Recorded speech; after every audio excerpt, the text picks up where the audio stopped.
What up, guys? Welcome back to Lockdown Universe, home of the bizarre, peculiar, unheard of stories of UFO legend and paranormal lore.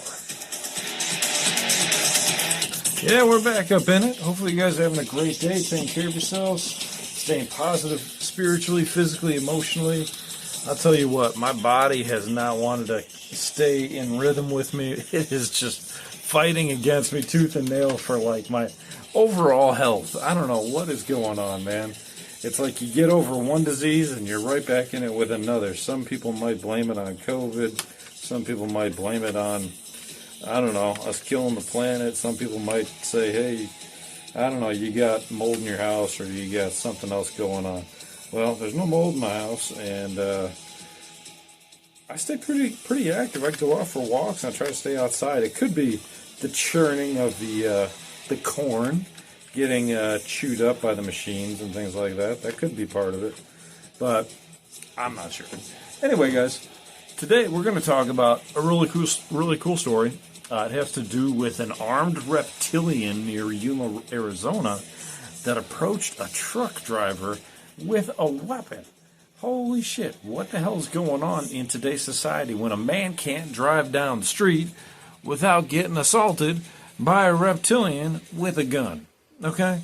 That's all I got to say about that. So let's take a look at this story. It's wild. It comes to us from phantomsandmonsters.com. The next story is going to come from the general internet. It's going to be wild. That's a good one. But let's stick with this one for now. So this story starts in Yuma, Arizona in 2002.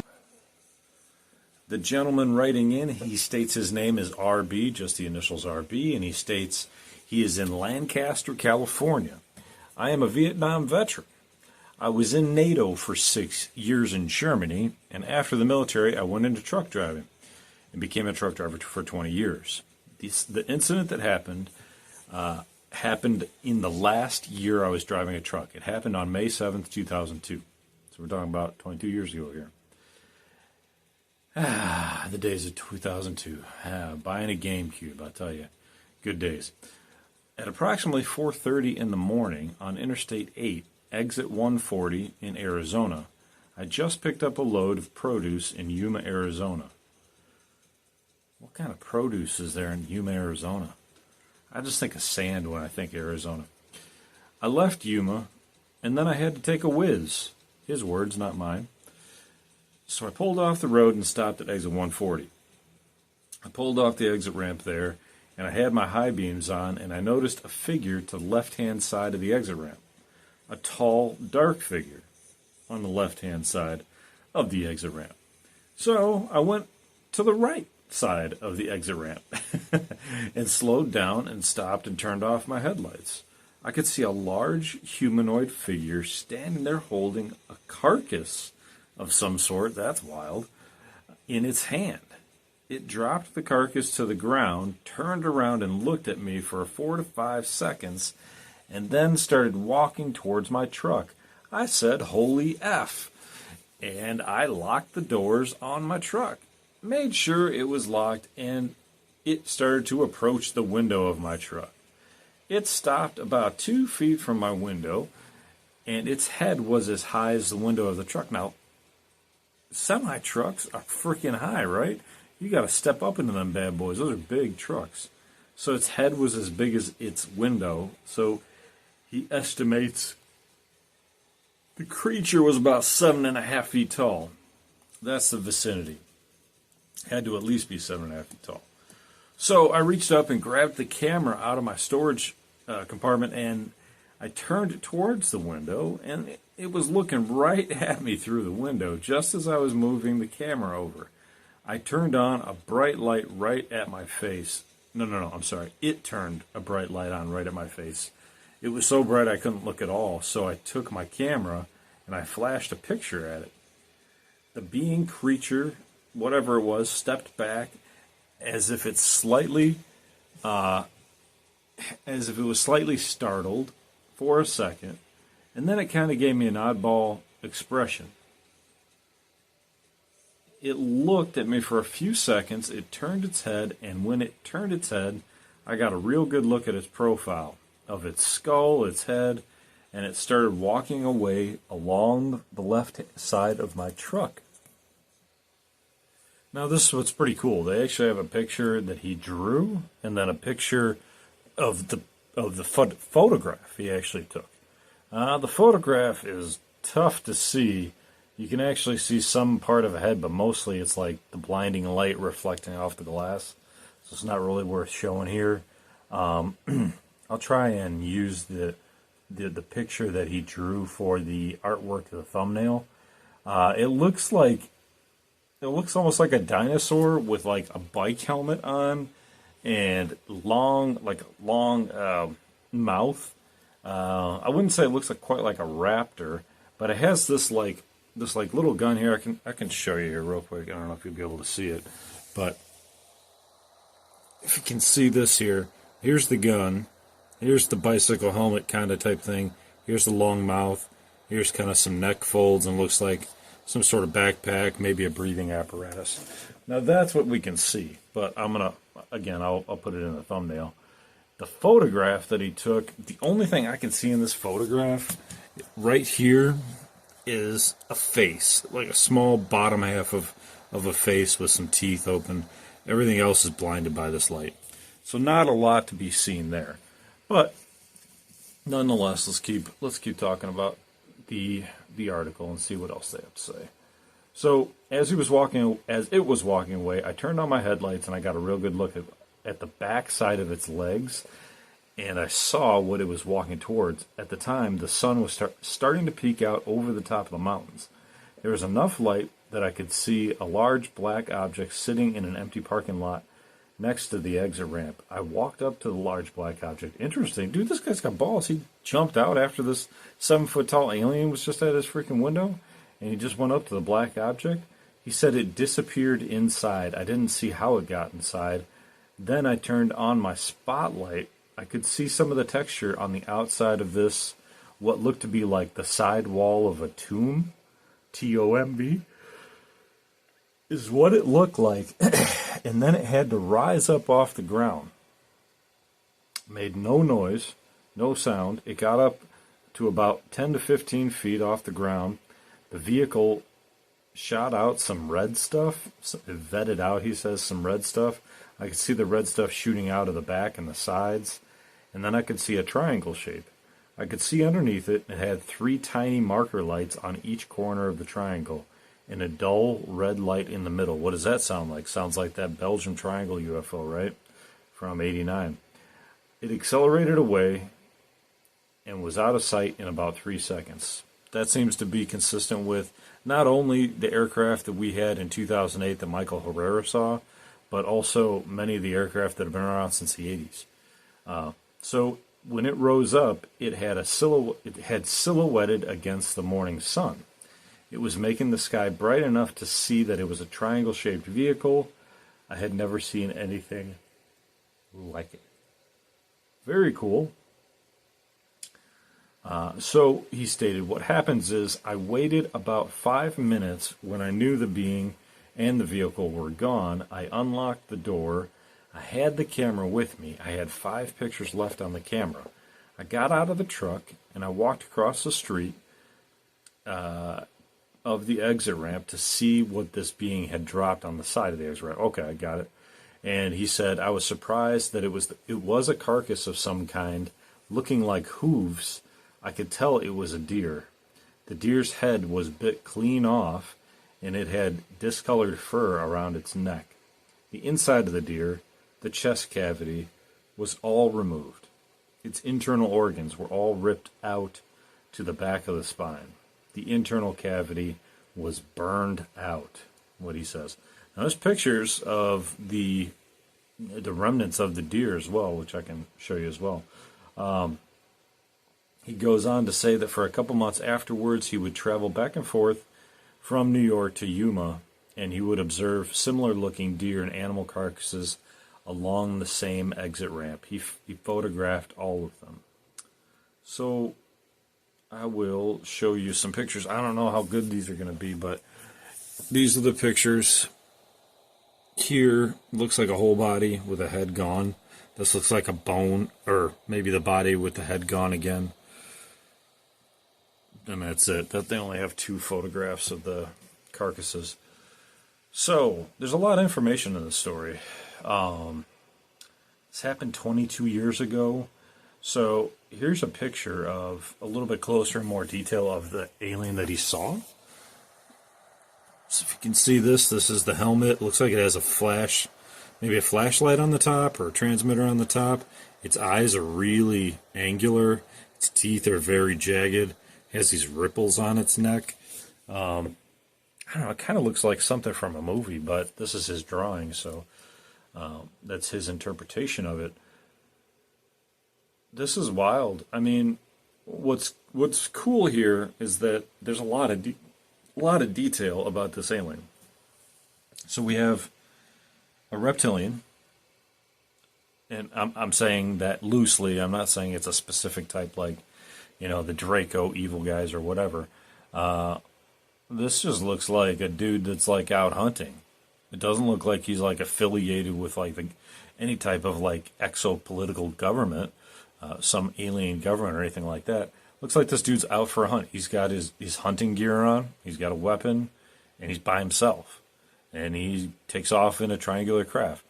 It looks like the dude literally stopped at the truck stop for some food and rolled out. But he didn't go on the truck stop. He just grabbed a deer and had his way with it. So, this alien does travel in a very familiar vehicle, the Triangle. Has some red stuff shooting out of the sides of it. That's kind of unique. We really don't hear about any red gas or anything coming out the sides, except for Randy Kramer, who stated that sometimes they use an exhaust fume to instill fear in anything that's around the craft. But that's really more for like a military assault. Not so much for, a single hunter needing to, instill fear in anybody. But this thing the bizarre thing is, if you're hunting on another planet, why the hell would you go up to some trucker in his window and you know that the human species is violent? We got weapons. They got weapons. He had a weapon too, but why would you go up to another... Let's say you're out hunting, and you're on another alien planet. Why the hell would you go up to any alien vehicle that stopped and was looking at you? Like, either this thing's standard social norms are totally different than ours, which is understandable if they are, but given the fact that they know what we are, just like a very... kind of vicious, warmongering kind of race. In general, if we don't know what you are, and you look like an alien, we're shooting at you. That's just it. That's what happens, especially in the Southwest. You got Arizona, you got New Mexico, and you got Texas over there. What's this thing thinking, man? I mean, if it had any knowledge of America, it should have been a little bit more careful. But the thing's 7'2", so, maybe it was just not afraid of him. I have no idea. But again, this happened the last year that this guy was doing trucking. It was 2002. It happened in May, so it would have been a little bit warmer out. It was 4:30 in the morning. A lot of these things happen at like 3 o'clock, 4 o'clock, 5 o'clock, before people start getting up, before the sun starts rising. And that's when they start taking off. I mean... Wouldn't it be interesting if we all just stayed up all night everywhere and we just tried to see if we could find any, ships flying around? I bet you there's ships flying around all the time. And there's third shift workers and stuff like that, of course. But you got to remember, the third shift workers are going in somewhere, whether it's a hospital, whether it's a building, whether it's a, construction site, whatever. Usually it's going to be inside. It's not going to be outside. And, people that work outside, they work during the day. Construction workers that are working on buildings outside, they're going to work on it during the day. They're not going to work on it at night. There might even be some sort of code against working third shifts for the union and stuff like that. So, very, very few people out at third shift. And they're inside somewhere. They're not looking out into the sky. They're definitely not hanging out at truck stops. at 4:30, except for truckers. So there you go. It would be interesting to, like, if we could pull up all of the truckers that were there at that truck stop that night and just interview them and just say, hey, did you see anything that night? What did you see? And try to corroborate this. That would be great. But very few times do we ever have stories that there's multiple witnesses on. So we always have to, go off of one witness or the other. So that's the story. We don't have a whole lot of reptilians that are really carrying around weapons either. That's pretty few and far between. The only story I ever heard of a reptilian carrying around a weapon was more of a battle axe, like a 6-foot speared axe. And there were 2 of them, and they were following a royal white Draco that was like 14 feet tall. They were kind of like its guards. And this was during like the Corey Good era. So I'm not sure if it was, legitimate or not. But anyway, it was interesting nonetheless. But you don't hear a lot about reptilians carrying around weapons. I mean, it seems to be that they usually utilize more of a telekinesis, telepathic methodology for their weaponry. They'll dominate you mentally and psychically. They don't have the need for weapons too often. So why this thing had a weapon, I don't know. Was this thing even from the Draco constellation? Probably not.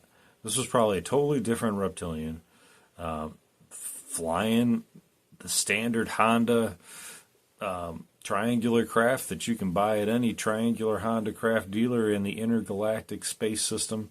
And, these craft are probably pretty common. They either build them or they buy them, right? They're doing commerce for them.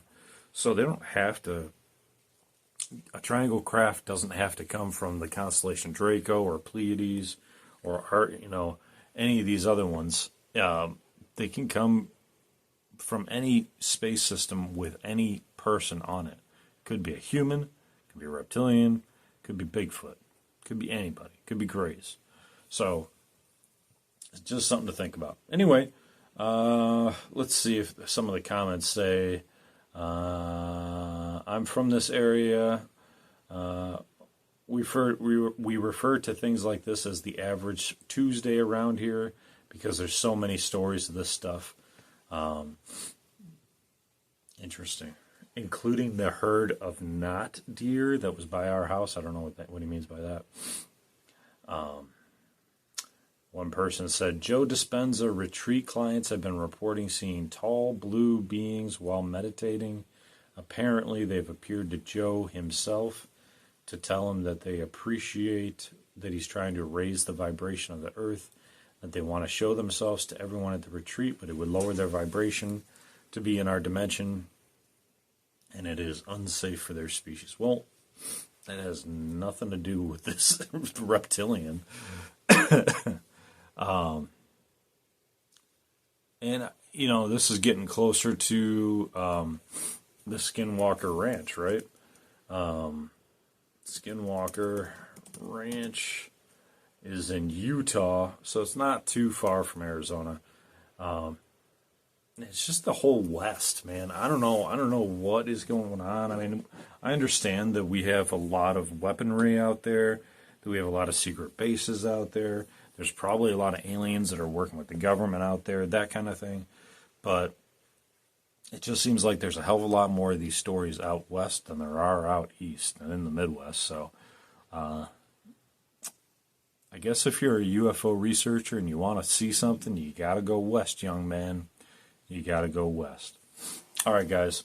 That's what I got. I'm going to pull up some more information about a strange conspiracy that's been going on, and we're going to get into that as well.